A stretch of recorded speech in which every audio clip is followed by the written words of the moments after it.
بسم اللہ الرحمن الرحیم۔ السلام علیکم معزز طلباء کرام، آپ سب کیسے ہیں؟ آج ہم نور الانوار کے سبق نمبر 164 کو پڑھیں گے۔ آج کے ہمارے سبق کا عنوان ہے حدیث عرینہ کا بیان۔ آج کے ہمارے سبق کی عبارت حتی یجوز نسخ الخاص بہ سے شروع ہوتی ہے۔ آئیے سب سے پہلے عبارت پڑھ کے ترجمہ کرتے ہیں اور اس کے بعد اس کی باقاعدہ وضاحت کی طرف بڑھتے ہیں۔ دراصل حدیث عرینہ کو یہاں بیان کیا جا رہا ہے، اور حدیث عرینہ کس لیے بیان کی جا رہی ہے، اس کے کیا مقاصد ہیں اور اس سے کیا حکم ثابت ہوتا ہے، اس پر گفتگو ہمارے آئندہ سبق میں ہوگی۔ تو آج کے سبق میں ہم صرف اس حدیث کو نقل کریں گے۔ تو ہماری عبارت حتی یجوز نسخ الخاص بہ سے شروع ہوتی ہے۔ مصنف علیہ رحمہ لکھتے ہیں حتی یجوز نسخ الخاص بہ ای بالعام لأنہ یشترط فی الناسخ ان یکون مساویا للمنسوخ او خیرا منہ۔ فرمایا کہ یہاں تک کہ عام کے ذریعے خاص کو منسوخ کرنا یہ جائز ہے، اس لیے کہ ناسخ میں یہ شرط ہے کہ ناسخ منسوخ کے برابر ہو یا منسوخ سے بہتر ہو۔ کحدیث العرنیین نسخ بقولہ علیہ السلام استنزہوا عن البول، جیسے کہ حدیث عرینہ نبی علیہ السلام کے اس حدیث کے استنزہوا عن البول کے پیشاب سے بچو سے منسوخ کر دی گئی ہے، یہ وہ منسوخ ہے۔ وعرنیون قبیلۃ ینسبون الی عرینۃ، اور عرنیون یہ ایک قبیلہ تھا جو کہ عرینہ کی طرف منسوب تھا۔ تصغیر عرنۃ التی ہی واد بعرفات، اچھا یہ جو عرینہ ہے یہ عرنۃ کی تصغیر ہے، اور وہ جو قبیلہ تھا وہ اصل میں عرینہ یہ ایک وادی تھی جو عرفات کے مقام پر تھی۔ وحدیثہم ما روا انس بن مالک، اور ان کی حدیث وہ ہے جس کو انس بن مالک رضی اللہ تعالی عنہ نے روایت کیا ہے کہ ان قوما من عرنیۃ اتوا المدینۃ، کہ بے شک عرنیہ میں سے ایک قوم، یعنی عرینہ والوں میں سے ایک قوم یہ مدینے میں آئی۔ فلم توافقہم، پس مدینے کا پانی، وہاں کی آب و ہوا ان کو موافق نہ آئی۔ فاصفرت الوانہم، تو ان کے جو رنگ تھے وہ زرد پڑ گئے۔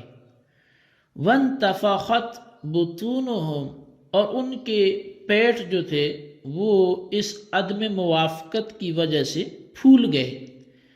فامرہم رسول اللہ صلی اللہ علیہ وسلم ان یخرجوا الی ابل الصدقۃ ویشربوا من البانہا وابوالہا، تو پس نبی علیہ السلام نے ان کو حکم ارشاد فرمایا کہ وہ صدقے کے اونٹوں کے پاس جائیں اور ان اونٹنیوں کا دودھ پئیں اور ان صدقے کے اونٹوں کا یہ پیشاب پئیں۔ فصحوا، پس انہوں نے ایسا ہی کیا اور وہ اس سے صحت مند بھی ہو گئے، ان کی بیماری جاتی رہی۔ ثم ارتدوا فقتلوا الرعاة، پھر وہ مرتد ہو گئے اور جو اونٹوں پر مقرر چرواہے تھے ان کو انہوں نے قتل کر دیا۔ واستاقوا الابل فبعث رسول اللہ صلی اللہ علیہ وسلم فی اسرہم قوما فاخذوا، تو اب قتل کرنے کے بعد انہوں نے اونٹوں کو چرا لیا تو فرار ہو گئے۔ نبی علیہ السلام نے ان کے پیچھے ایک قوم کو بھیجا، کچھ لوگوں کو بھیجا، ان لوگوں نے ان عرینہ والوں کو پکڑ لیا۔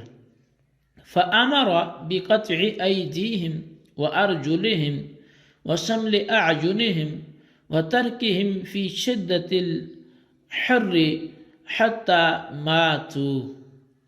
پس نبی علیہ السلام نے حکم دیا ان کے ہاتھوں کے کاٹنے کا اور ان کے پاؤں کے کاٹنے کا اور ان کی آنکھوں کے داغنے کا اور ان کو سخت حر میں، یعنی شدت حر سے مراد گرمی کی شدت میں ان کو چھوڑنے کا حکم دیا۔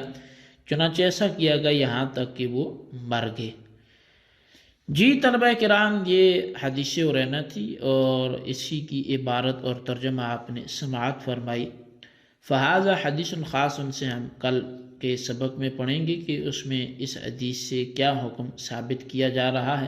البتہ کچھ باتیں بطور تمہید کے آپ سمجھ لیں۔ در حقیقت مصنف الرحمہ نے فرمایا ہے کہ ہم احناف کے نزدیک عام اور خاص یہ قطعی اور مفید یقین ہونے میں برابر ہے، یعنی جس طرح خاص قطعیت کا فائدہ دیتا ہے اور یقینی علم حاصل ہوتا ہے، تو ایسے ہی عام بھی اس معاملے میں خاص ہی کی طرح ہے، اس سے بھی یقینی علم حاصل ہوتا ہے اور قطعی چیز ثابت ہوتی ہے۔ اب اس قطعیت میں ان دونوں کے برابر ہونے پر دلیل یہ ہے کہ خاص کو عام کے ذریعے سے منسوخ کرنا یہ جائز ہے، حالانکہ ناسخ کے لیے یہ شرط ہے کہ وہ منسوخ کے برابر درجہ کا ہو یا اس سے بھی مضبوط اور قوی ہو۔ بس عام کا خاص کے لیے ناسخ ہونا یہ اس بات کی دلیل ہے کہ عام کم از کم خاص کے برابر ہے، اور خاص بالاتفاق یہ قطعی ہے، لہٰذا عام بھی قطعی ہوگا۔ یعنی خاص کی قطعیت میں تو کوئی شک اور کسی کو کوئی اختلاف ہے ہی نہیں۔ تو جب خاص قطعی ہے اور عام سے وہ منسوخ ہو جاتا ہے، اور ناسخ کے لیے شرط بھی ہے کہ وہ منسوخ سے قوت میں اگر زیادہ نہیں ہو تو برابر ضرور ہو، تو لہٰذا سے یہ پتہ چلا کہ پھر عام بھی کیا ہے، وہ بالضرورہ وہ قطعی ہے۔ اب اس کی مثال کی اگر بات کریں تو وہ حدیث عرینا اس کی مثال بنتی ہے۔ حدیث عرینا چونکہ یہ خاص ہے اور پھر یہ ایک عام حدیث سے منسوخ ہو جاتی ہے، اور وہ عام حدیث استنزہوا عن البول، کہ استنزہوا تم بچو عن البول پیشاب سے۔ اب اس حدیث سے وہ عرینا والی حدیث منسوخ ہو جاتی ہے۔ اب اس کی تفصیل کچھ تو آپ نے عبارت اور ترجمہ میں دیکھا، تو اس کی خلاصتاً اگر ہم بیان کرنا چاہیں تو تفصیل اس کی یہ ہوگی کہ یہ عرینا عرفات میں ایک وادی کا نام ہے، اور اس کی اصل میں یہ عرانہ ہے اور اس کی تصغیر عرینا آتی ہے، اور عرینا ایک قبیلہ ہے جس کی طرف عدنیون منسوب ہیں۔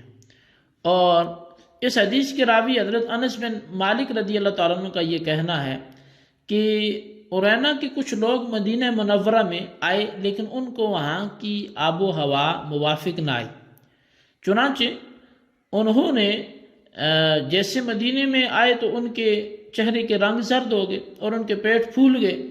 جب نبی علیہ السلام کو اس کا علم ہوا تو آپ علیہ السلام نے ان قبیلے والوں کو حکم دیا کہ وہ صدقے کی اونٹوں کی طرف نکل جائیں اور ان کا دودھ اور پیشاب پئیں، ایسا کرنے سے یہ لوگ تندرست ہو جائیں گے۔ تو ایسا ہی ہوا، چنانچہ انہوں نے ایسا کیا تو وہ تندرست ہو گئے، اور اس کے صلے میں انہوں نے کیا کیا کہ وہ مرتد ہو گئے اور چرواہوں کو قتل کر ڈالا اور صدقے کی اونٹوں کو لے کر فرار ہو گئے۔ اللہ کے رسول صلی اللہ علیہ وسلم کو جب ان کی اس حرکت کا علم ہوا تو ان کے پیچھے بعض صحابہ کرام کو دوڑایا، انہوں نے ان مجرموں کو گرفتار کر کے دربار رسالت صلی اللہ علیہ وسلم نے پیش کیا۔ تو صاحب شریعت صلی اللہ علیہ وسلم نے ان کے ہاتھوں اور پیروں کو کاٹنے کا حکم دیا، ان کی آنکھوں کو داغنے کا حکم دیا اور ان کو سخت گرمی میں چھوڑنے کا حکم دیا، یہاں تک کہ وہ لوگ مر گئے۔ اب عرینا کے یہ لوگ چونکہ راستے کے ڈاکو تھے، اس لیے ان کا ایک ہاتھ اور ایک پاؤں کٹوا کر ان کو قتل کر دیا گیا، کیونکہ ڈاکو کی یہی سزا ہے۔ اور ایک اور حدیث کے مطابق چونکہ ان لوگوں نے رسول اللہ صلی اللہ علیہ وسلم کے چرواہوں کو مسئلہ بھی کیا تھا، یعنی ان کے ساتھ بھی ایسی اعضاء کے کاٹنے کا سلوک کیا تھا اور ان کی آنکھیں پھوڑی تھی، اس لیے جزاء سیئۃ بمثلھا کہ ایک برائی کی جو بدلہ ہے وہ اسی کی مثل دوسری برائی کے ساتھ ہے۔ تو اللہ کے رسول صلی اللہ علیہ وسلم نے بھی ان کے ساتھ یہی سلوک کیا۔ جی طلبہ کرام، یہ ہمارے آج کے سبق کی عبارت اور اس کا ترجمہ اور اس کی وضاحت تھی۔